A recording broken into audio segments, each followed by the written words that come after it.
Okay, we are live. Onaja, if you can help us with the live link on WhatsApp. Hello, everybody. Welcome to our event today. We are super excited to have you here. You can drop your comments, questions in the chat. And we would go right into the event in a couple of seconds.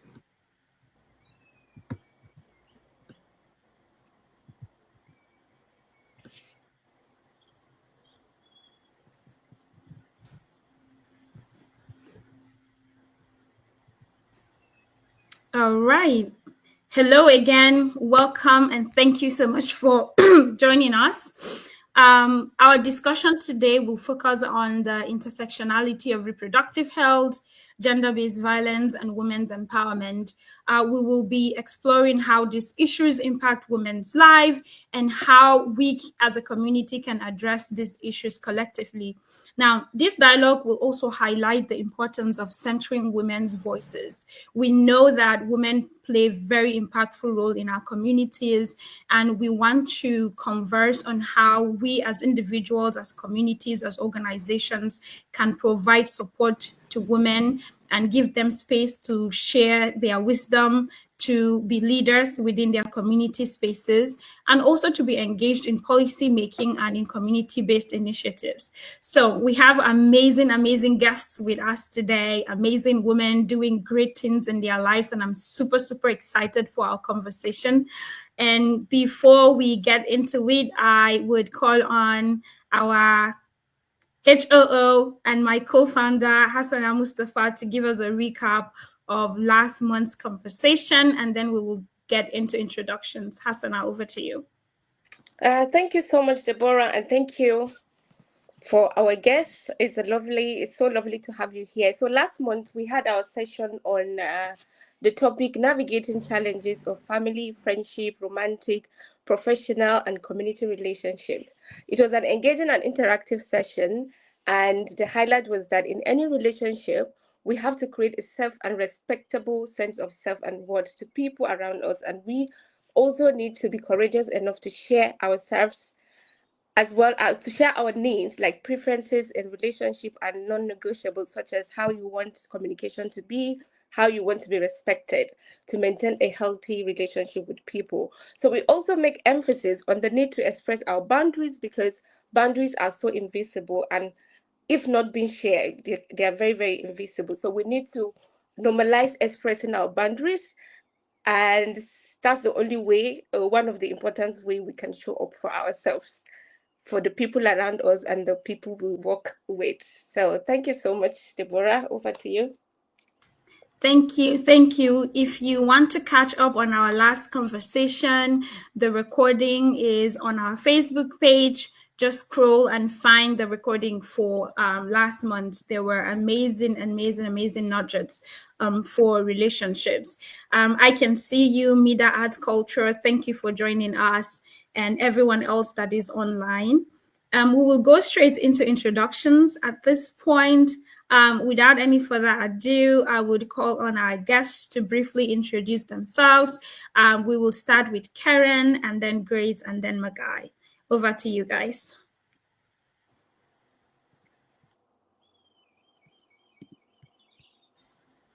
I don't know if you can hear me. The network's a bit bad. Good afternoon, everyone. Yes, we can hear you, Karen. Yeah. Oh, okay, thank you very much. Okay, so good afternoon, everyone. My name is Kerenhappauch Barry. I'm the point woman pray with Kerenhappauch, CEO Happauch Fashion. I'm so honored to be here. Thank you so much, Image Taraba, for having me. Thank you. Thank you, Karen. We are so happy to have you too. Grace, you're up next. Hi, everyone. My name is Grace Atinuke Felix. I'm an educator, a social media influencer, and a UNFPA advocate on matters affecting women and girls with focus on gender-based violence and education. And I'm looking forward to having an interesting conversation with you all. Thanks to Image Taraba for this opportunity to converse with intelligent ladies. Thank you, Grace. Magai, up to you. All right. Good day, everyone. First of all, I want to thank Image Charaba for this wonderful and rare privilege opportunity for me to speak. I will not take that for granted at all. I won't take it for granted. So my name is Magai Bolbisum David, founder of the Elect Parent. I am married with 2 children and a foster daughter.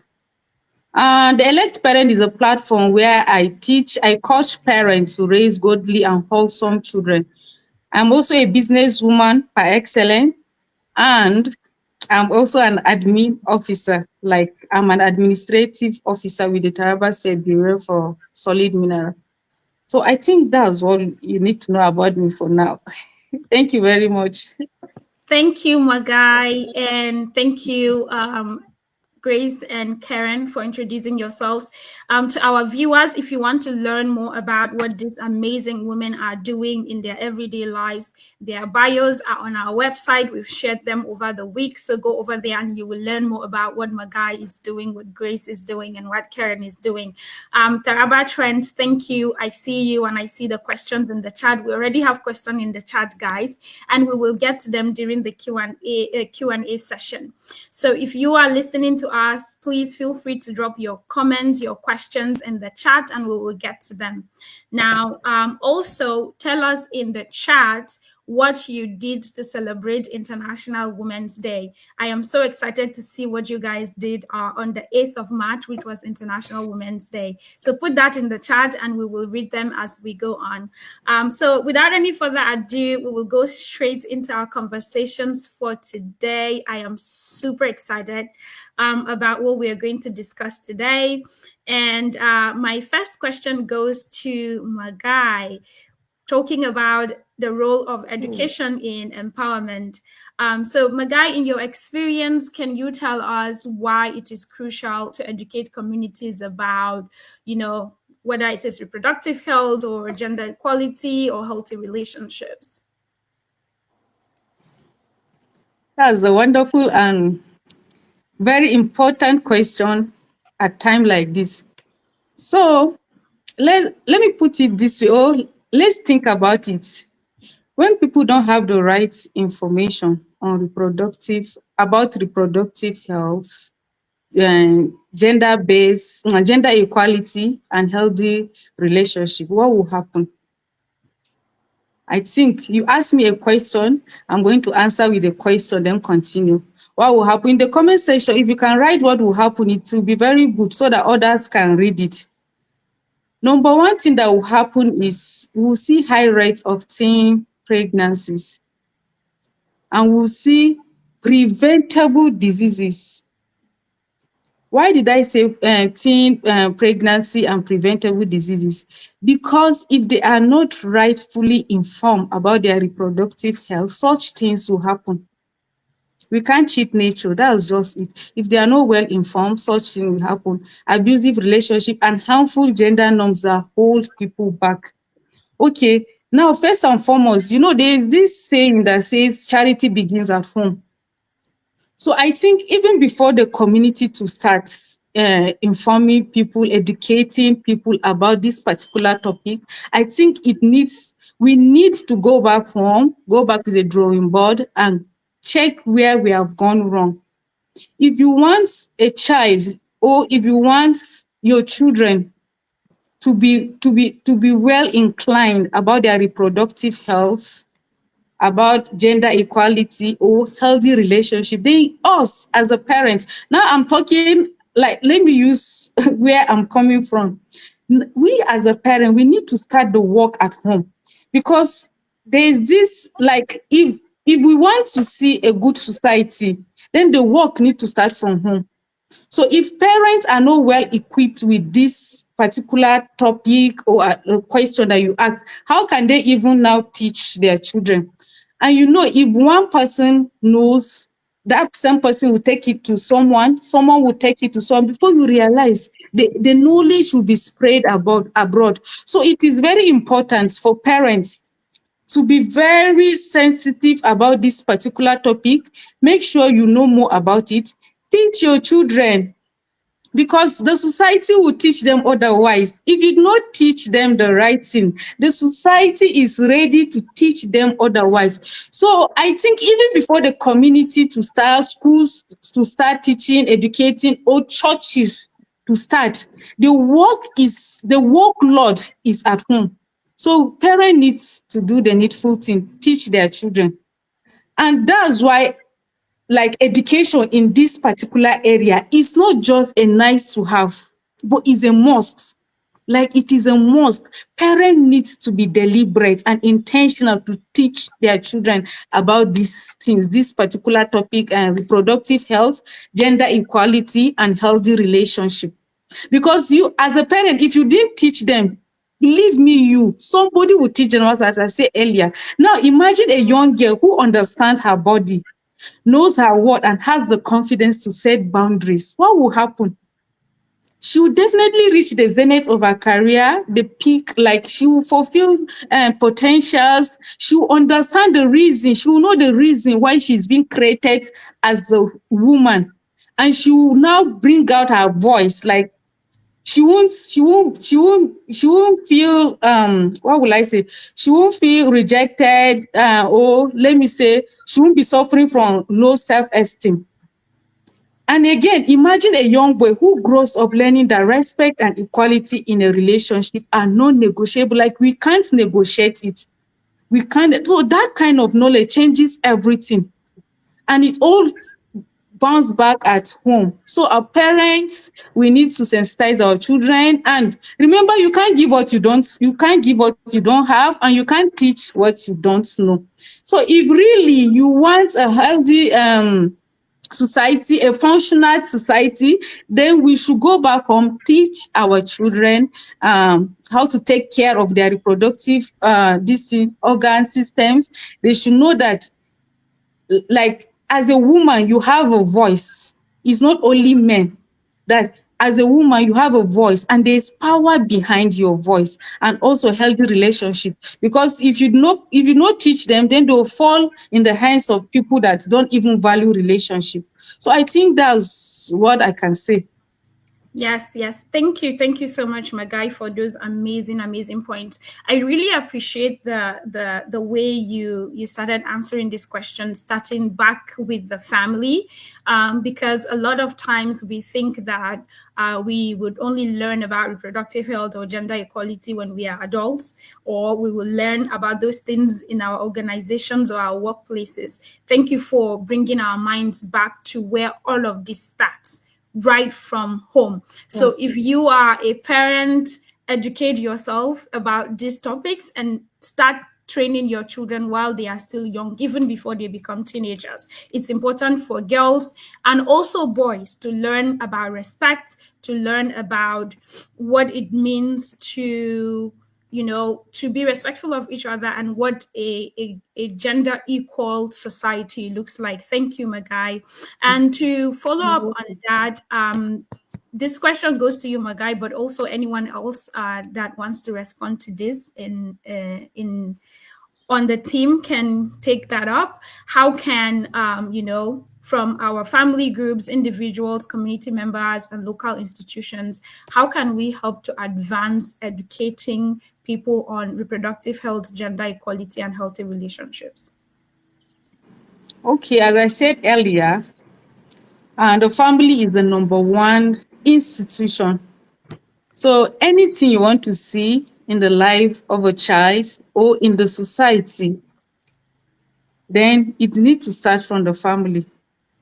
So the family is the bedrock of teaching, instilling the right thing to the children, like educating them about the topic, reproductive health, gender equality, or healthy relationship. Then there's this saying that say if you can change the mindset of somebody, then you have done the 99% of the work. So our mind is the first place that need to be changed. So as an individual, you need to know that, you need to have this knowledge, this understanding of reproductive health, gender equality, or healthy relationship. You need to change your mind. If you grew up in an environment where they don't value this, then you as an individual, because you want to change the narrative, so you need to learn more about it. Because as you learn more about it, you can teach the next person close to you. And if the next person knows much about it, he can teach. That's how this thing, the knowledge will keep spreading. It will keep spreading before you realize at least it has touched 50% of individuals. So that's coming from an individual level. Then coming from community level, I think like creating a seminar, or like churches. Okay, community. Let me put it this way. The churches are under community. Um, the schools also are under community. So if the churches will be very intentional to also teach, to also talk about this topic, then I think we have covered quite a lot of work in our front. Then NGOs also, NGOs. That's why sometimes you see there are some NGOs that will just go into some villages to sensitize people about this, about their reproductive health, how to take care of their reproductive organs, and talk about gender equality. There are so many advocates on gender equality. So before, women used to feel like their voice don't need to be heard. So, but there is something that women don't know. There is a power behind our voice. Okay, let me give you an example. When the devil came at the Garden of Eden, when the devil came, he uses Eve. He didn't went straight to Adam. He uses Eve. And when Eve came and spoke, Adam now listened and he walked with what she Oh wow, said. that's That nice. is to say, That's women nice. have a very powerful voice. And also, when Sarah and Abraham, Sarah couldn't give him a child. So now Sarah now brought the idea of him sleeping with his maid, and Abraham listened to her, and the same thing happened. So if you go back to the Bible, you understand that women have voice. Our voices are powerful. So, but before they suppress us, that we can't even come out to talk. We can't even come out to share our idea. But if you look back, you understand that our voices are so powerful that when we talk, things change. Though sometimes it land us into trouble, but still, if our voice is very strong that it can land us into trouble, then we should use it at the positive side. We should use it in such a way that it will bring change. And that's why these days you can see women all voicing out, talking about gender equality and so many things, and also healthy relationships. So I think this is what I can add to the question you asked. Thank you, Magai. Those are very, very, very strong and powerful points. For those of us who are listening to us that are not Christians, the examples that Magai gave are stories from the Bible. And if you want to learn more about that, we are open to speak more about that. But to recap, Magai, what you have mentioned, our communities should be able to create spaces where we have the conversations about this. And this could be mosques, churches, this could be local community-based organizations, this could be schools too. So let's create within our community, let's create spaces where conversations about reproductive health, gender equality are being had, so that we can each understand where we are coming from, and then how we can advance this in our advance educating people about these topics in our communities. Thank you, Magai. Those are amazing points. Moving on to the next part of our conversation, we'll be talking about barriers to healthcare, and a very great segue from how communities can advance these courses. This question goes to you, Grace. What are some of the barriers that you have identified in your work in accessing healthcare for women, particularly for marginalized communities? And also, if you can share with us what you think communities, individuals can do to overcome these challenges.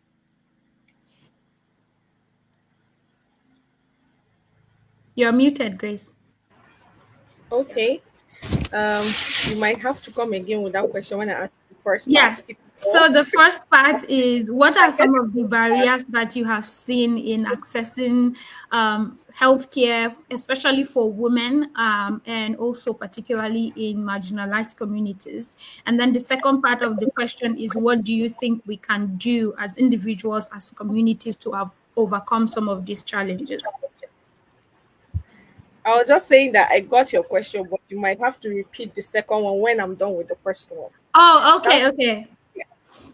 Because I think the question is actually very broad, and I believe this platform with the short time we'll have will not really do justice to that question because it's very broad. So I'm going to try to be very straightforward and put them in points. But anybody who needs more information on it can always reach out to me and I will clarify or provide more information.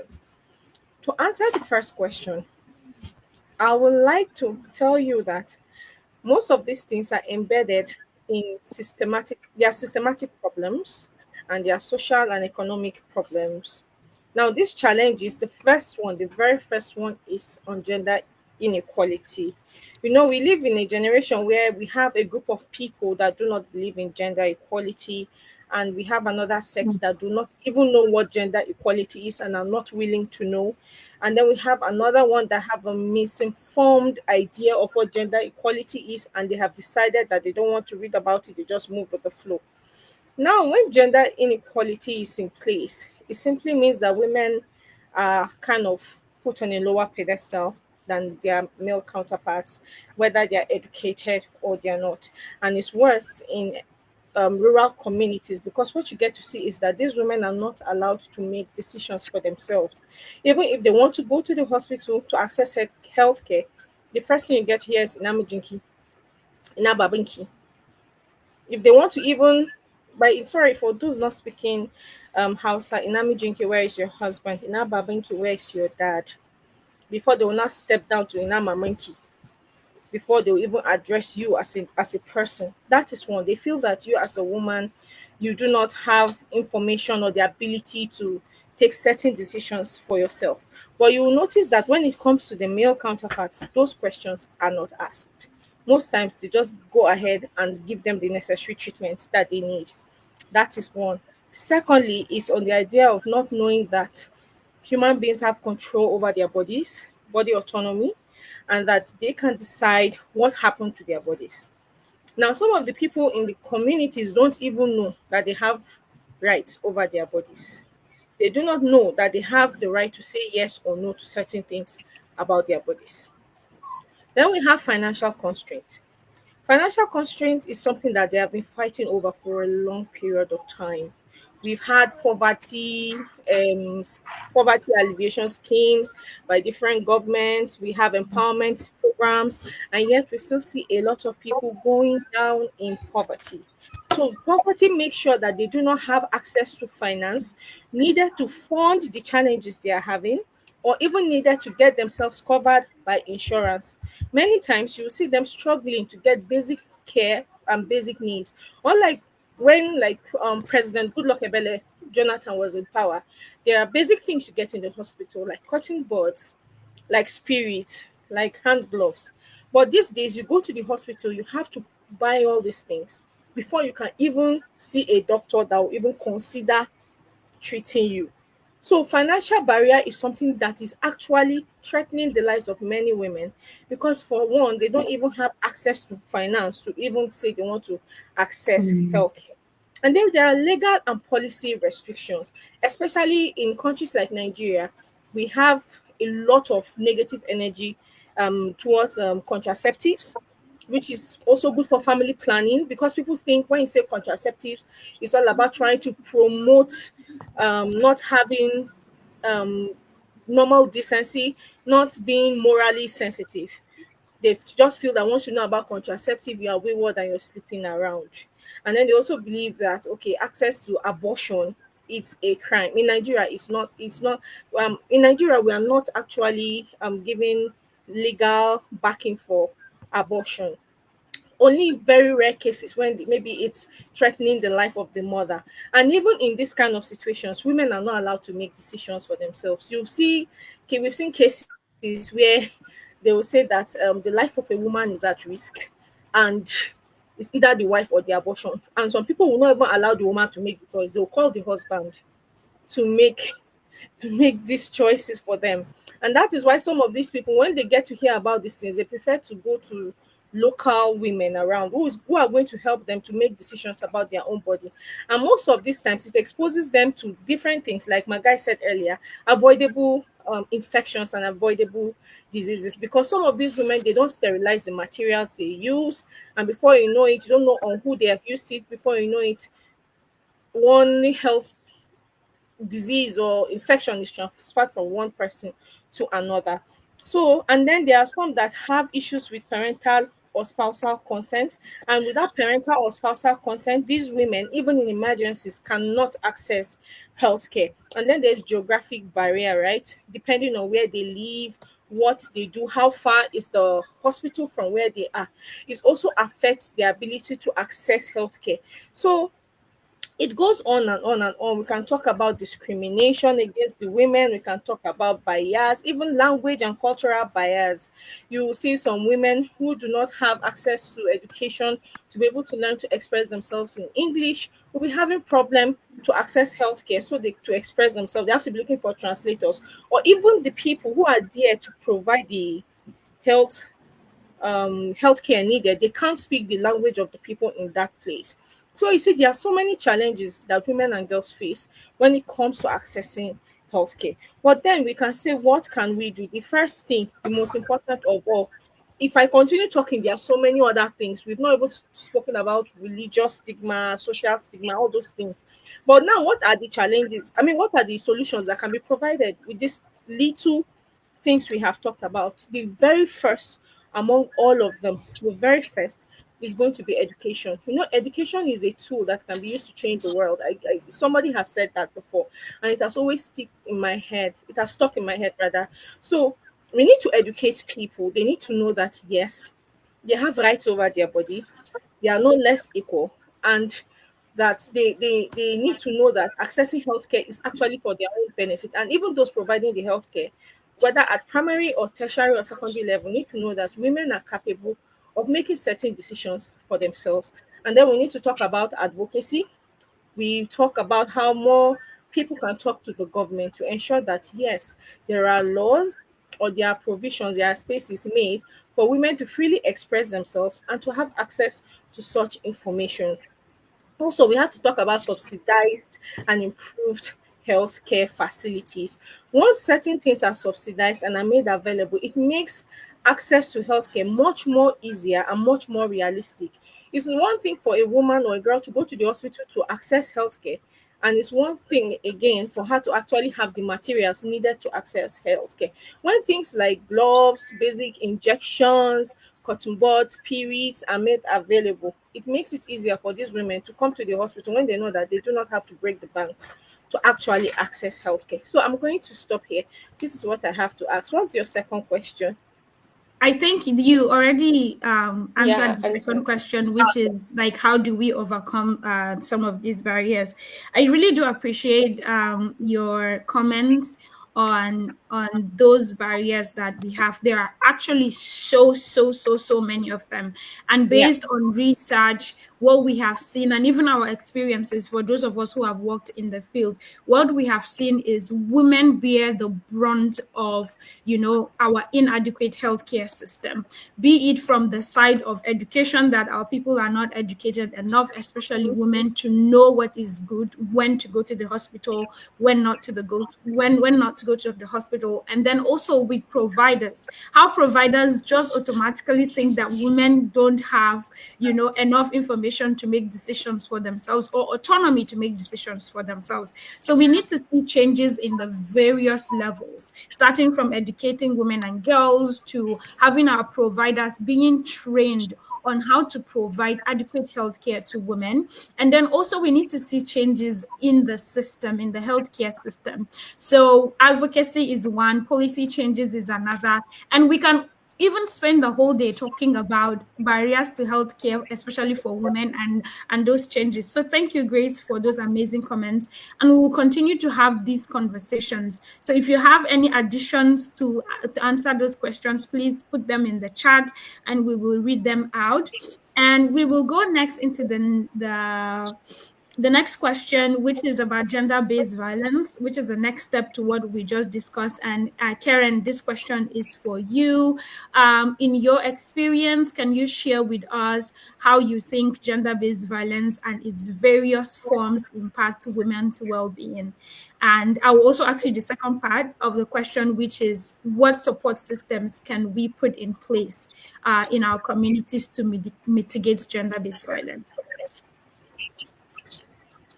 All right, thank you very much for this question.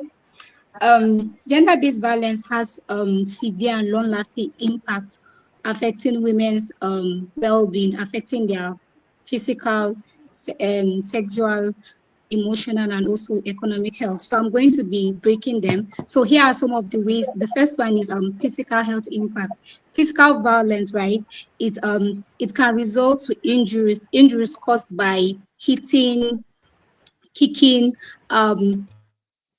beating, and such that once these victims have this kind of injuries, it can result to broken bones, right, bruises, and even internal injuries. So victims can be affected in this way. So the second thing is also sexual impact, rape, sexual assault, harassment. Sexual violence can lead to unwanted pregnancies, STI, sexual transmitted infections. Unwanted pregnancy in the sense that it's not like they planned. So because of this can lead to unsafe abortions. And then, of course, because of these abortions, it can lead to health complications. So the next thing I'm going to be talking about is emotional and mental impact. I'm sorry, I talk very fast.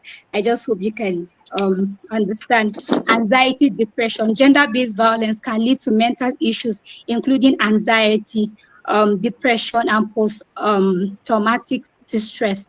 Anxiety in the sense that they are always anxious because of what you go through, they overthink, and then because of that, it affects their mental health, and it can also lead to depression. Depression in the sense that they are depressed because they don't have peace of mind, their mental health is affected, they just go into depression. So when I said post-traumatic stress disorder is a mental disorder that can develop after a person has experienced traumatic events such as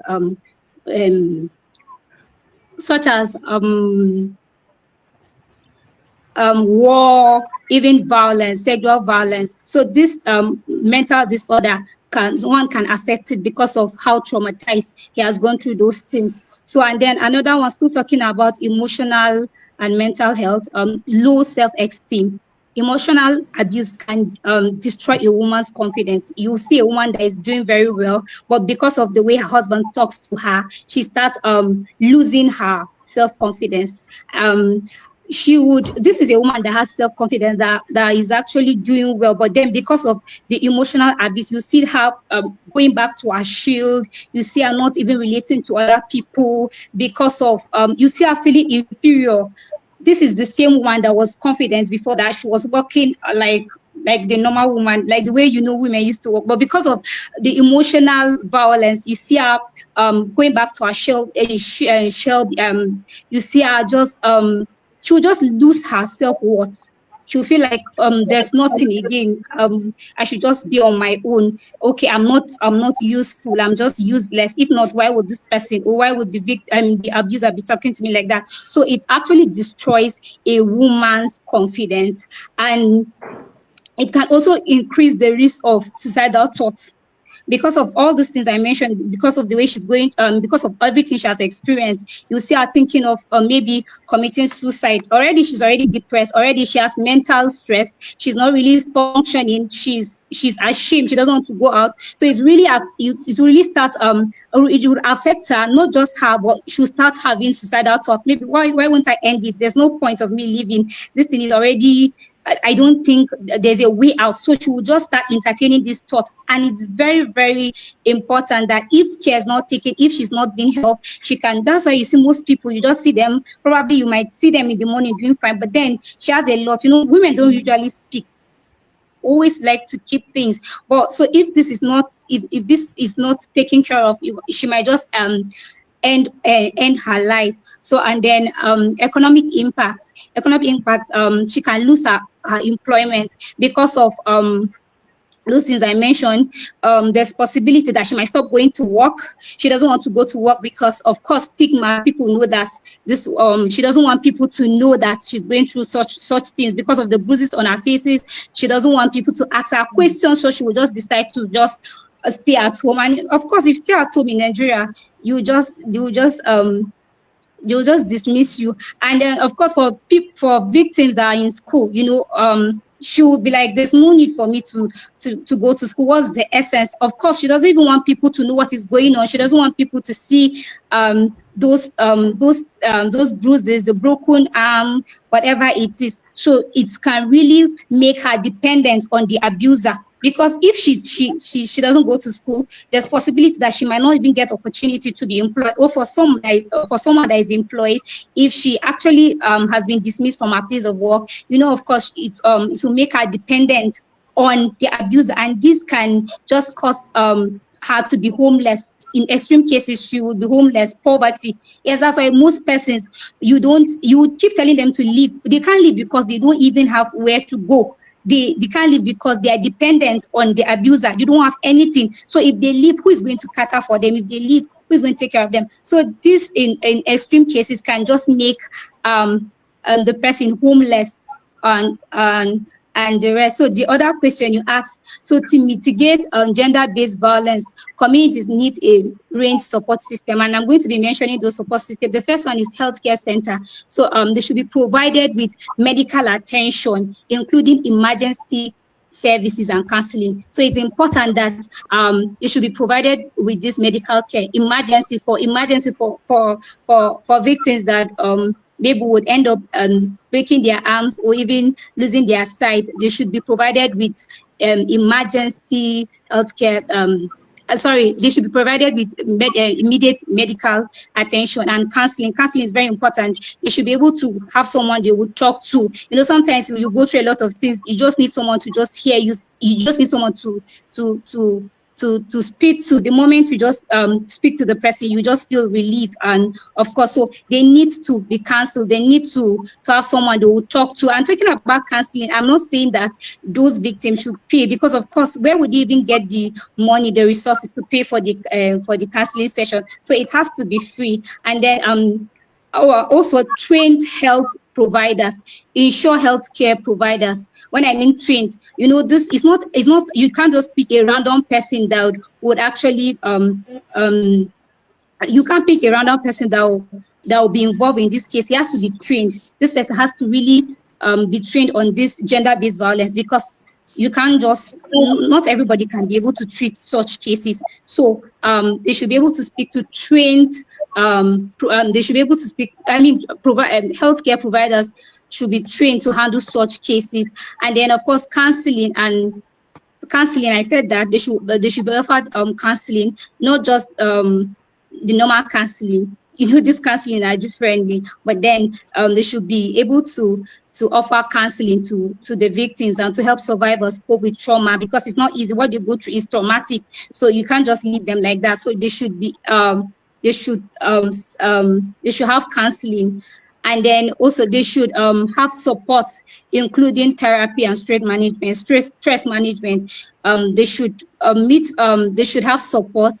They should get psychological support, provide psychological support, including stress management. They should be able to be stressed of their trauma. So, and then legal justice and system. Justice should be served. It is important, because what these people go through is not something that you would say, they should just leave it, God should fight for them. No, they should have they should be able to have legal justice. They should be able to have a lawyer. So talking about lawyer again, I come back to say that they don't have this resources to pay. So those are those things. They should be able to have a lawyer that will be able to fight for them. They should get the justice they deserve, and also trained law enforcement to handle gender-based cases sensitively and effectively. And then another thing I'll be saying is that safe space and shelter, provide safe and confidential space for them, because so that the survivors, for the survivors and the children, when I say confidential, it should be confidential so that the abuser will not come and now locate them, and he will now pack them and take them back to his house. So it should be confidential, and it should be safe. It should be a place where they have people that will support them. They have people that would encourage them. Yes, it's really, really important for them to be able to heal properly. So, and then another thing I'll be talking about is economic empowerment. Is really important. They should be provided with economic support, financial assistance if possible. They should also be provided with job assistance, and also they should learn his skill. They should be provided with skills development. They should be able to learn a skill that will help them to be back to their feet. And then one more thing I'll be saying that is very crucial is community awareness. It's very, very important. They should raise awareness about gender-based violence, its effects, and also how to prevent it. Is very important, because I was talking to one of my brothers, and he was saying that that he has spoken to some ladies. I think in one part of the country, I don't want to mention that. She says if her boyfriend does not beat her, it means that he doesn't love her. And then it's not just her. That's how they think. That's their mindset. So I believe they should create awareness, so that right from the beginning they should know that this is not the norm. This is not the normal way things are done. No man should raise. It's not proper for a man to raise his hand on you. They should create this awareness. They should know this, so that when it is happening, they will know that no, this is not the normal way, because it doesn't make sense. How can you be saying yes, it's normal because I triggered him? There should not be any excuse. If they are able to have this awareness, if they're able to know the effect of this gender-based violence and how to prevent it, is go a long way. So right from the beginning, right from the scratch, even for little girls, even boys are coming up, they should create this awareness. The community should create this awareness. They should know that this is not the normal thing. This is not the norm. They should speak up when it is necessary. They should not just keep quiet. They should voice out. They should seek for help, and if it's possible, right, they should also create or educate the young ones coming out there. They should have programs, outreaches, so that it will make those young people coming, let them know that this is not, they should create awareness. That's what I'm saying. So speaking is very important. And then how to be able to make them speak, it's by creating awareness. Let them know that this thing is not right. This is not normal. Even the guys should know that it is wrong for me to inflict pain. It's wrong for me to lay my hand on anybody, not just even not just my spouse, not just my friend, just anybody. It is wrong for me to lay my hands on anybody. So I don't know if I've answered. Thank you very much. Yes, you have. Thank you so much, Karen. I know that question is also, again, we can spend the whole day talking about GBV alone and how to mitigate them. But thank you for sharing. We need emergency services in our communities. We need community support. One thing I would want to highlight, which you mentioned, is community awareness, which is one of the things that Magai mentioned earlier when we started this conversation.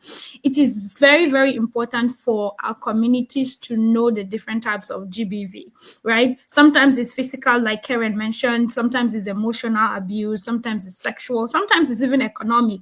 Some women their spouses or boyfriends will be like, I'm not going to support you financially, just to control them, right? So there are so many ways that GBV shows up within our communities. One thing I would want to say is, whenever a girl or even a boy or a woman reaches out and tell you, hey, this is happening to me, please do not shut them down, Do not shut them down. Investigate the situation. And it's also very important to educate children about good touch and bad touch, because sometimes these things start when kids are very young and they grow up thinking it is okay for someone to lay their hands on them.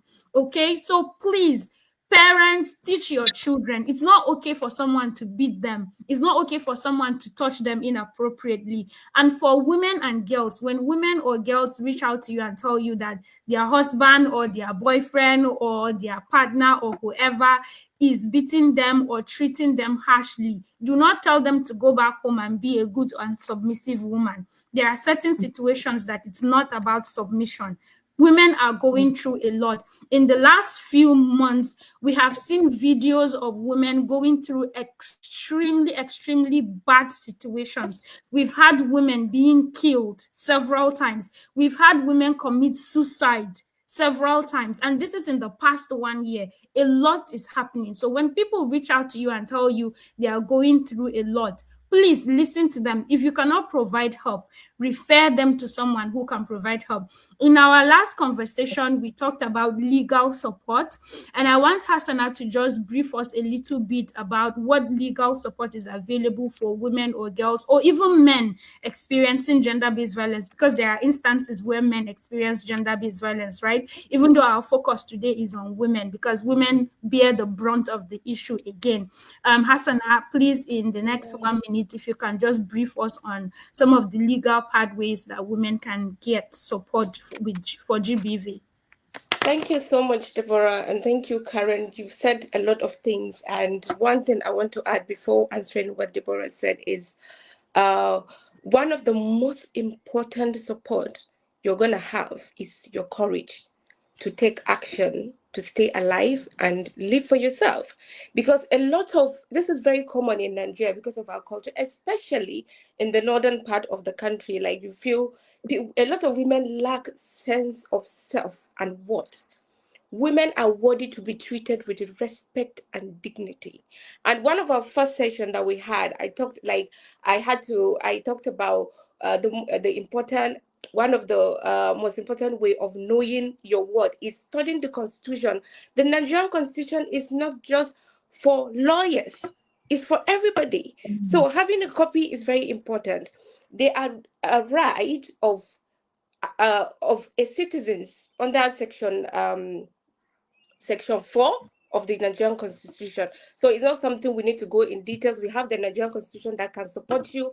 We also have the VAP Act, that's Violence Against Persons Prohibition Act of 2015, I guess. I'm not really sure. But this is a very important document. And even Taraba State is also a treaty to that particular document. So people need to read. People need to read themselves. You need your sense of worth to be able to live for yourself, because some of these things that are happening, if you don't let it happen, it's not going to happen. I'm not saying like, okay, that's the only way. No, because there are some people, even if you try to protect yourself, if you don't involve the relevant authority, it's still going to be difficult. But knowing what to do, having the courage, like I said earlier, is the most important thing. All this support are going to be provided by the state, by the people around you, which you do not have absolute control. So the only thing you have control over is your courage as a woman, as a man. Protect yourself. As a woman, protect yourself. So, like, if there's any information we're going to share, but yeah, that's it for me. Thank you. Thank you. Thank you so much, Hassana, for bringing up the point about speaking up. As a human being alone, you are worthy. If you are alive, you're breathing oxygen, you are worthy. You don't need anyone else to give you worth. You don't deserve to die or to suffer because of where you came from or your religion or because you are poor or whatever. No, none of these things matter. You need to have the courage to speak up for yourself. Thank you so much for that. And talking about that, we will move into our last question for today. I'm seeing lots of comments in the chat. Thank you all for putting in your comments. Faith Felix said, well done, Auntie Grace. We have interesting topic from Tara Micah, from Blessing Mataya Zaka, and so many of you that have been putting your comments in the chat. We see you. Thank you for engaging. We will go into our Q&A very soon, and we're running out of time, but briefly, I want Grace in 30 seconds tell us 3 ways that you think that men can be allies in supporting women empowerment. Okay, in 30 seconds, I'll just say it. First, please, we need you guys to catch the young boys young. Since from now, catch them young and start training them on the perfect knowledge you're getting, or the correct knowledge on what it means to be allies for women, which means to be in support of anything that puts women in the front line positively, anything that helps women to be more empowered, anything that helps women to be more educated, anything that helps women to have more knowledge about the autonomy they have about their own bodies and also with other people around them. That is one. Secondly, I would say that I should challenge cultural norms and religious norms. You should also go and set the standards right, set the knowledge right, teach as many people the right knowledge about gender equality, about autonomy, and about women empowerment. There are so many takes that are very wrong about this on the social space, which is very, very challenging. Also, I would say it should be a he for she. Who is a he for she? A he for she champion is someone that is always in the forefront to encourage a female to be a better version of herself, to empower a female with either education, opportunities, or even platforms to help a woman to, reach her maximum potential without crippling herself to fit into what the society has told her to be. In this generation, there's a new trend that has come out. They say a woman needs to be more feminine, be soft spoken, don't talk too much, don't show that you know too much. Please, all those things are bullshit. Please be yourself. Be yourself. Don't be violent. We need more men who will come out and tell women that it's important for them to learn to speak up when they are being harassed. They should stop cowering and waiting for one Prince Charming somewhere to come and fight for them and all of those things. And also, women should also learn to help themselves by taking a lot of free courses. Like there are free courses on all these topics, either in the UN school, on platforms like Hazy, and there are opportunities to volunteer and platforms provided for young people to tell people about these things. So join in there and make sure that you as a man, you are contributing to ensuring that the world is a better place for women, for girls, and for everybody. Thank you very much. Thank you, thank you, thank you. Onoja, in 30 seconds, as the only man in our midst today, what are the 3 ways that you think men can support women empowerment? All right, thank you so much. It's actually a rare privilege to be among women, and then I've been enjoying the conversation since, and the conversations have been mind blowing. So quick one, you know that 30 seconds is too small for me, but I'll still ride with it. It's a woman's world, like you say. All right, but first of all, like I'm just blown up by all the ideas here. If women can think, or girl child, or females, ladies can think in like manners like this, we will actually help make the world or Nigeria or Taraba a better place. So to be allies, first of all, I want every man, every boy, every guy that will come across this video to understand that first of all, we are first fathers, we are first brothers, and we are first uncles to every women around us, right? So we have to calculate the things we do. Like if you are the father of this girl, would you advise her? Will you support anything that will, violate her in any way? If you are a brother, you will always stand up for her no matter what, right? If you are uncle, you will if you are a good uncle, you will actually always come through for her. So we need to understand that first of all, this is family, and then we must calculate whatever we are going to do. And then I believe one thing again is dialogue, right? Through dialogue, men can actually volunteers, and then in between themselves, peer to peer conversations, and understand that there are actually a way that Africa has shaped a woman to be. And Grace was talking about cultural norms, right? There are already culture that we were born into or brought up into that already has actually put the woman in a tight corner. But it's also our duty as men to understand that this world is evolving, and then we must understand. Just imagine somebody that believes that the woman belongs to the kitchen. Like for me, I grew up knowing that cooking is a survival skill. A boy should cook. If you are hungry, get to the kitchen and cook. There's nothing like together. I don't know whether maybe it's because of my coming up, but there are certain things that they don't even relate with me, even as a young person. Yes. So how do you now say that you don't want your wife to be out there because if she gains independence, she's going to disrespect you? Now let me shift and talk about the fact that women also need to also look at where the men should look from. You understand me?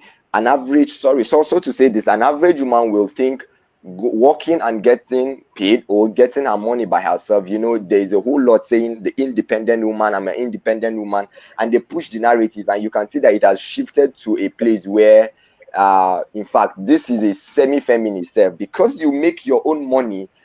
Literally, every normal human being should do that. There's no glory in it like that. So what I'm trying to say is that if you push to make your money a career woman, you're outside there, it should be something that should be normal in our society. You are an adult. That is what an adult should do. So I believe men should come to conversations whereby even if there are cultural norms or societal norms that put women at a tight corner in terms of chasing their career, going to be educated and all, they should understand that, oh, there is equality in that. Yeah, if your daughter is intelligent, is a good thing for you. If your wife is intelligent at the forefront of the hem of affairs, is also to your credit. Yes, and all of that. So men should shift to conversations like this. And then the last one, I would say that men are actually critical allies in the fight against women. I must be aware of this, like be consciously aware of this. Most of the things I'm involved with, I believe women should do more. Women should do more, strategically speaking. When we start this conversation, and Magai was talking about how women play crucial roles even in spiritual things and all, and why I was actually quoting her, and then I understand that wow, women voice is very powerful. They have the ability to influence Adam. That's actually where I saw the light was very keen. So it means that even if the devil, even though he was softful, he wouldn't have spoken to, maybe Adam would have even eat the snake. But it took a voice of a woman to convince him. And then I want to just say that it put us in where we are today. You see how powerful the voice of a woman is.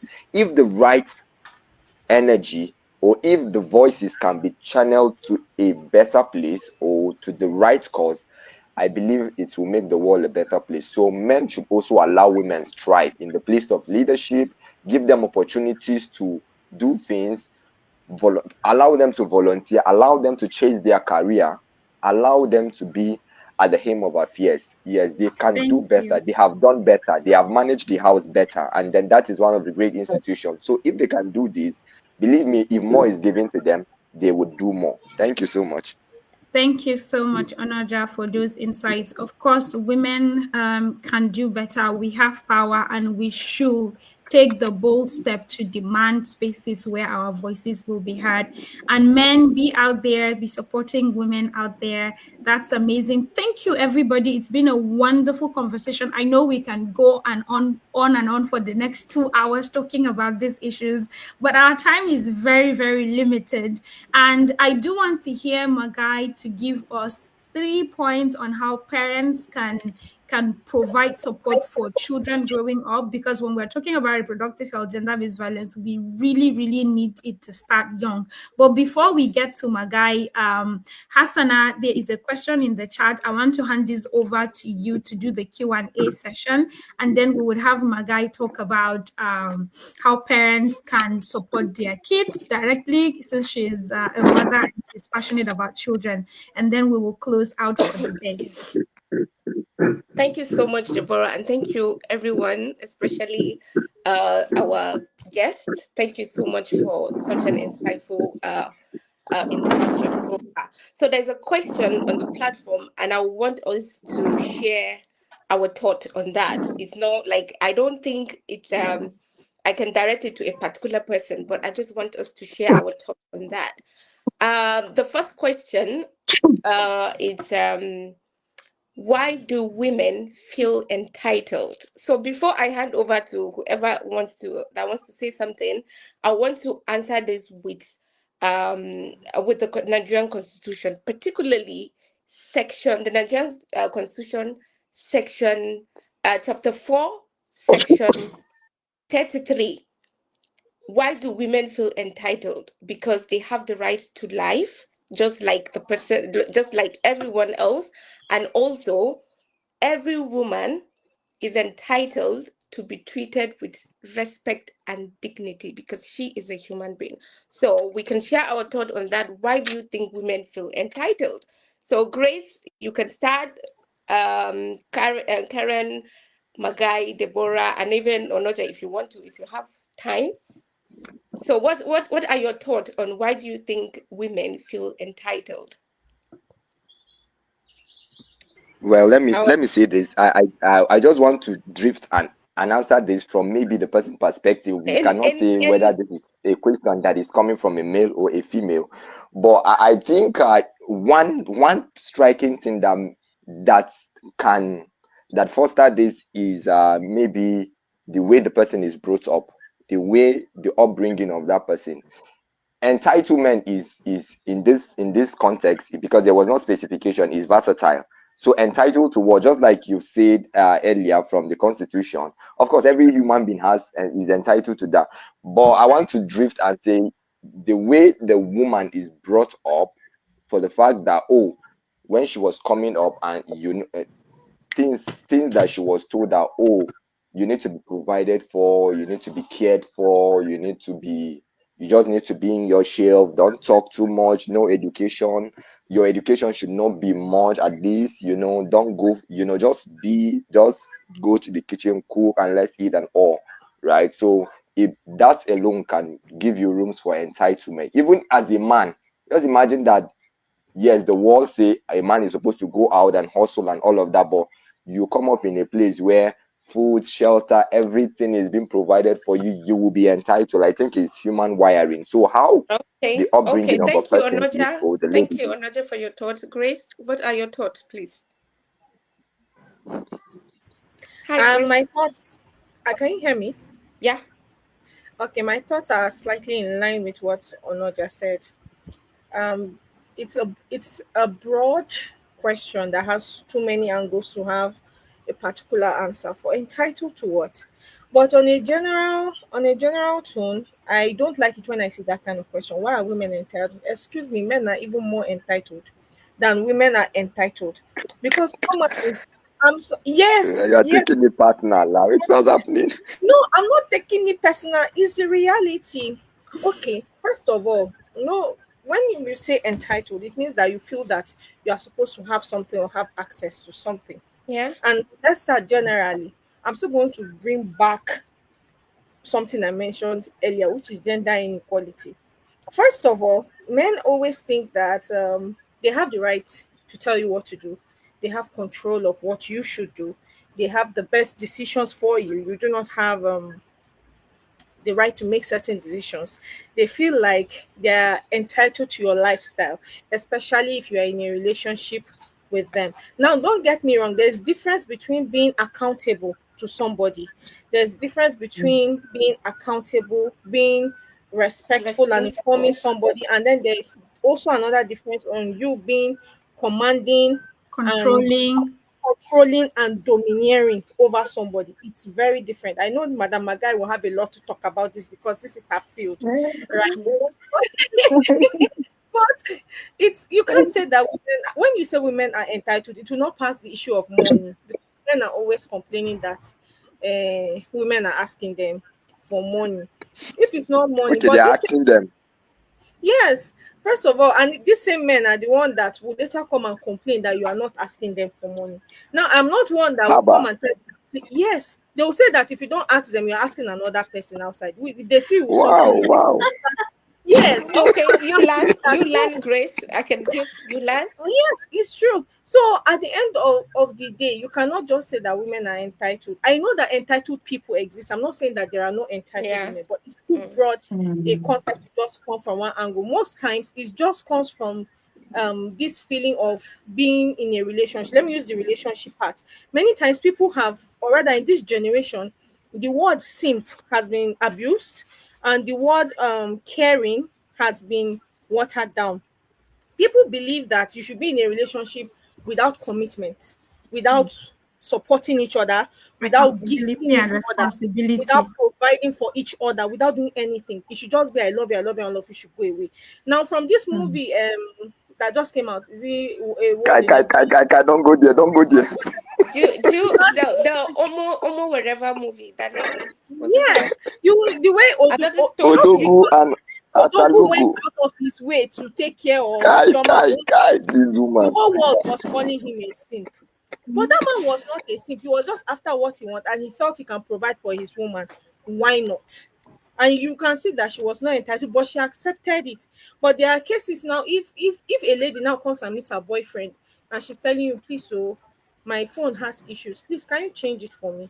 They'll come and start abusing you. You are this, you are that, you are that. It's fine if you can't have it. Abba, You can't Thank have it. you. Now, We are, sorry, Thank you, sounding Grace. we're Thank five you. minutes over time. we'll talk Yeah, about thank the you. movie next time. This Karen, movie will not leave it. Karen, Karen, okay, okay. Karen, over Can to we you. What move are to your the thoughts, next please? question, please, Hassana, and then have Karen and Magai respond to that because we are Okay, way over the time. next question is almost similar. Why is it hard for a career woman to submit to her husband? Magai and Karen, can you take that, please? Okay. I don't think it is hard though. From my own side, yeah, like, and with the knowledge I have, I don't think it is hard. There's this saying that says, "My people perish for lack of knowledge." So, Mm. That's as the word, a that's the word. career woman, yeah, as a career woman, when you know that the number one thing that your husband need from you is submission, then I think that will not bring an issue in your home. So if you are submissive to your husband, then I don't think, no matter the peak of your career, I think it won't bring any issue.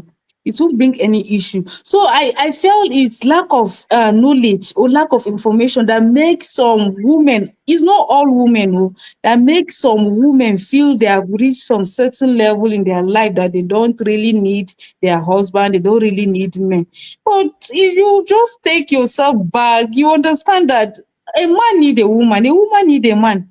If we don't need each other, then God will not even start the creation, like creating Adam and feeling Adam needs a woman.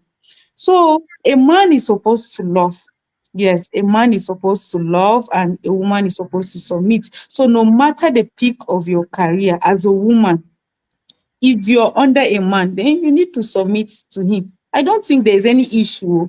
Though it's hard, women find this topic very, I don't know It's what to say, discomforting. It's what to quite put.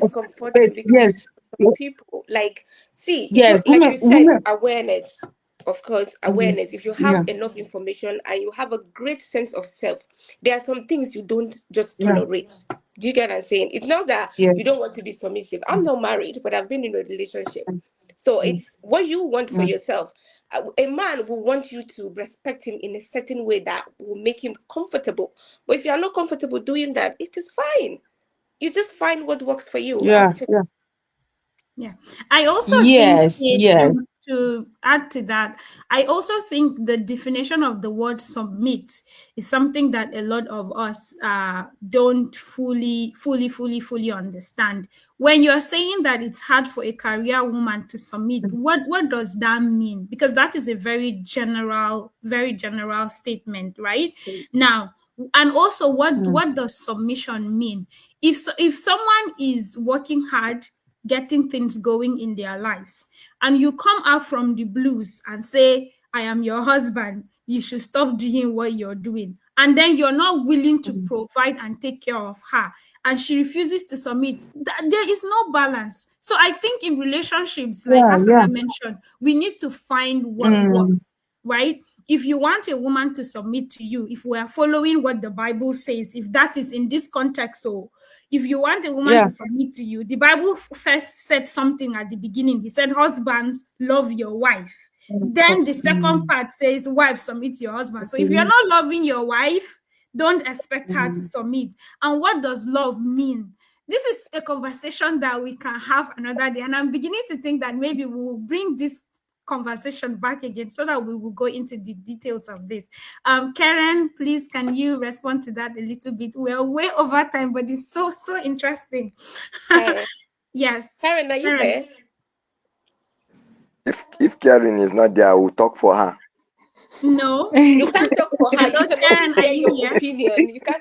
And Onoja, you said something that I think Okay, we maybe lost Karen. Hassan, Onoja. yes. Oh no, just sorry, you Yes. said something that I think like I need to share my thought as well. You said men need to allow women. It's not at their discretion, Mr. Man. It's not. We are not here to debate about okay, who is in control, who is not in control. But it should be that's why we're also talking about gender equalities. Is show of respect, tolerating each other, like creating space for everybody to learn and feel comfortable with each other. So I don't see men allowing women to do that. Like they have the power, which is not supposed to be, because even our Nigerian constitution is saying all of us are equal. So Karen is back, so you can share your thought, please. Karen, can you hear me? I said, let me Karen, are speak you for her. there? You people say no. Anyway, you can share your thought or not speak for her. Can we are 10 minutes over time, and I really want us to round up. If All we right. can, if have we exhausted the questions, Hassan? Have we exhausted all the questions we Yeah, have? yeah. I think that's just the two questions there. But Onoja, Okay. if you want to say something before we round up, you can say. Well, mine is just amazingly, there are things that we would say here that you need to have different perspective because what a man's world, there's a way he views it, and a woman's world, there are ways to view it. It's just coming to a common ground and all because the question that was asked by on the comment box, I would just want to give a quick scenario where we were debating on issues like this, and then since this is in this webinar is to respect women and then set some certain things straight.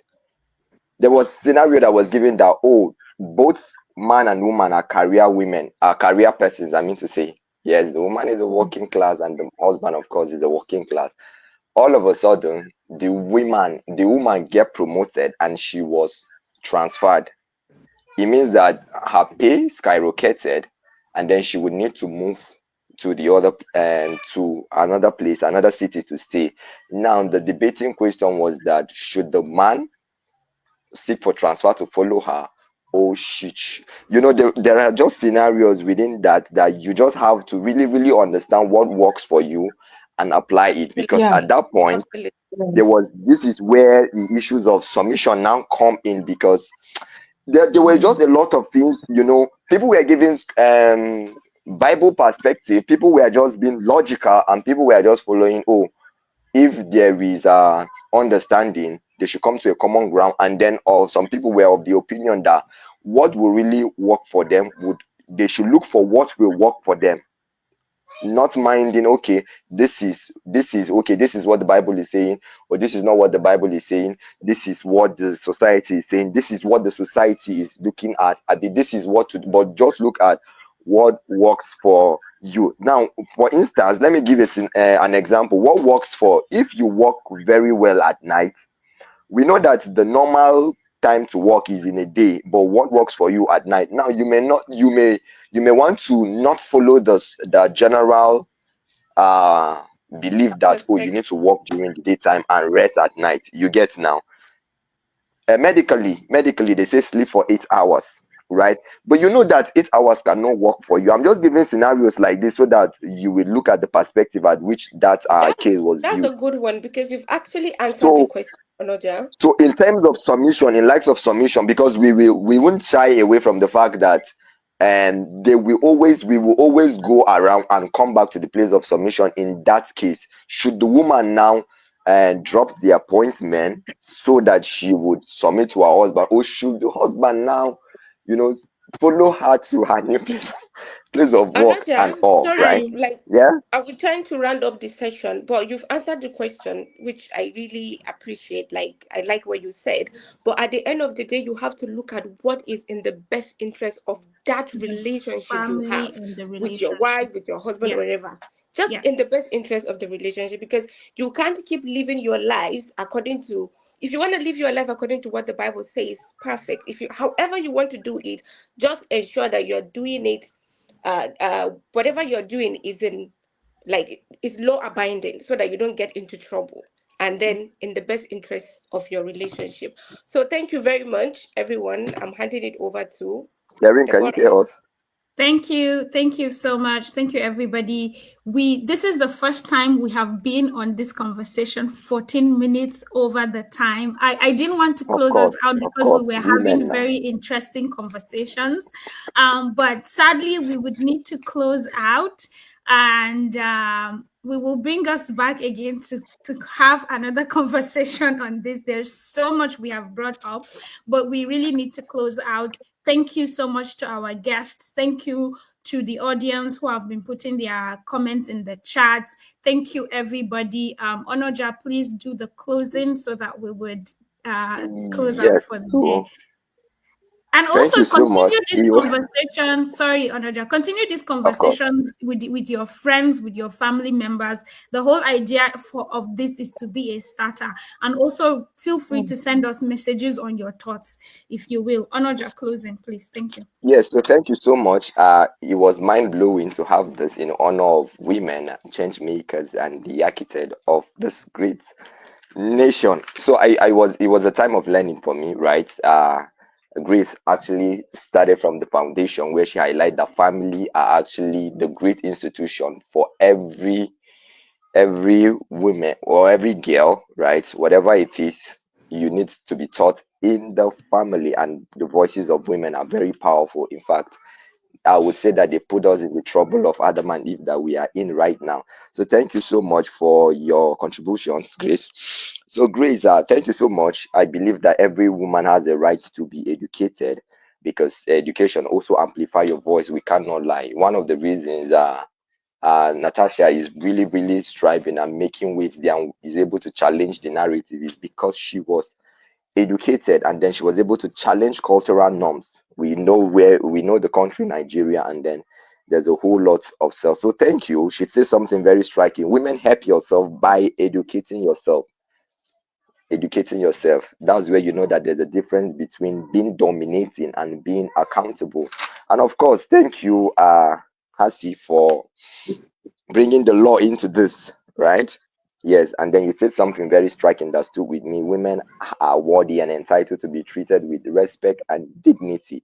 Women should know the law for themselves. It will go as far as protecting them. And Karen, thank you. You said no man should raise his hand on a woman, especially a woman he says he loved and likes of it. And of course, law enforcement agencies should be train on how to handle women cases or women sensitive cases very well. And thank you, our president. Yeah, yesterday was our birthday. We are sending love to you, and we love you from all of us at Image Taraba. Yes, so family plans is a very crucial way to build the girl child, right? So women should take both steps to challenge the status quo. And of course, thank you so much. You are already at the pace of that, and we are following. And my humble self, just so you know that by 1st April, this is a major announcement. 1st April, we are launching the Emerge Book Club, and I'm super excited. This is one of the things we are discussing. Honestly, if women or the girl child can give into a lot of studies, a lot of intellectual discussions like this, they will know their rights. They will, they will find a place to strive. So 1st April, you can join the book club, check our previous posts. You would see the link to join and fill the form and send an invitation, and we will be glad to roll up on that journey with you. And then amazingly, this is a monthly discussion, right? We have this every month. So next month's discussion is going to be super amazing. 26th of April is the date. And then we can't wait. Amazingly, we are shifting. It means that we look forward to having this webinar to be 2 hours, right? 2 hours as time goes on. Look from what I'm saying. So 26, please lock your calendars, mark your date, and then you can actually send suggestions on maybe the topics you think are very keen that we should talk on. So thank you so much for staying with us, everybody here. Thank you. If you are coming across the rebroadcast of this, make sure you submit your contribution and we will be there. You can engage us in our comments, in our inbox, and if the matter is too formal, you can send an email to us at sarabaiimage@gmail.com. And also look forward to the amazing things we will be putting out on our platform. So thank you very much. For me and everyone is good evening. Thank you, ma. Thank you, Onoja. Welcome. Thank you, everybody. I'll see Thank what I you, will do. Grace, Magai, Karen. I know we have so much more to say, but we are way out over time. Let's continue this conversation. But thank you so much for being here with us. Thank you for sharing your wisdom with us. Thank you, my team, Hassana and Onoja. You are amazing. And we are going to go off now. Oh,